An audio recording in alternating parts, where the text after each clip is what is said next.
A man in jeans and a thick wool shirt got out and came toward me. "Miss McCone," he said.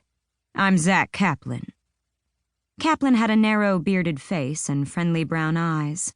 Black hair stuck out from under his knitted ski cap.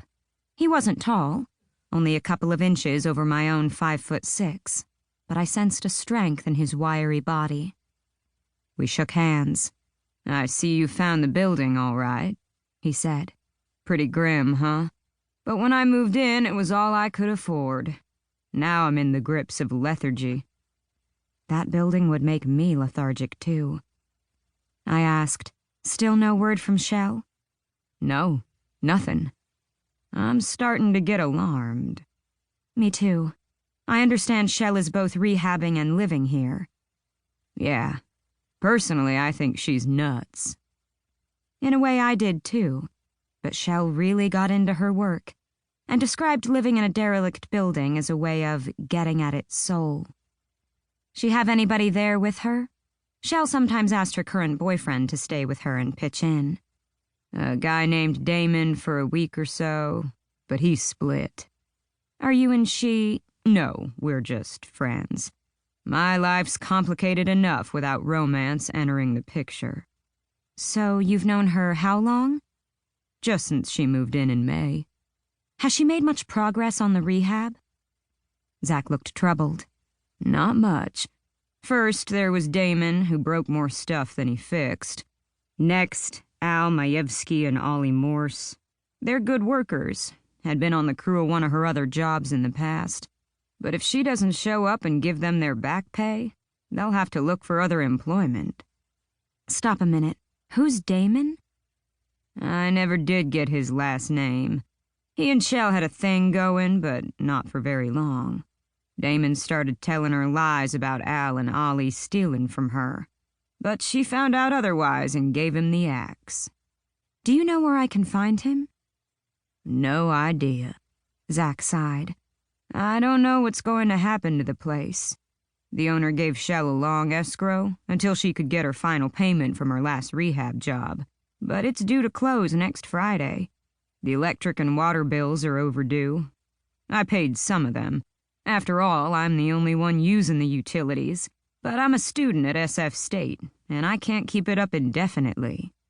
"You said on the phone it's been a week since you've seen Chelle?"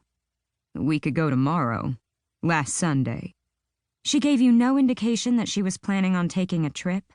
Visiting a friend or family?" "No." "What did she take with her? For instance, clothes for a warm or a cool climate?" "Nothing."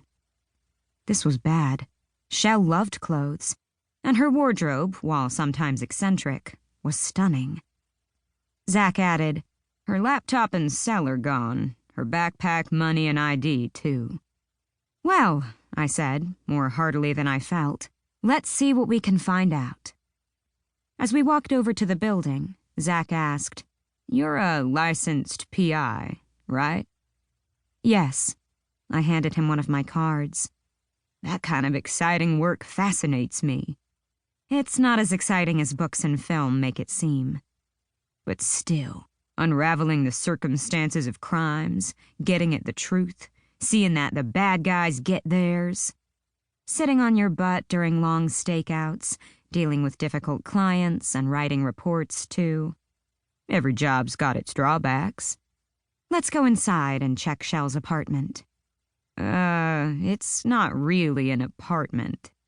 "What is it, then?" "You'll see." The interior of the building was musty. The smell a combination of stale sea air, mildew, and dust. We entered by what Zach called the lobby, although there was no reception desk furnishings or tenant mailboxes.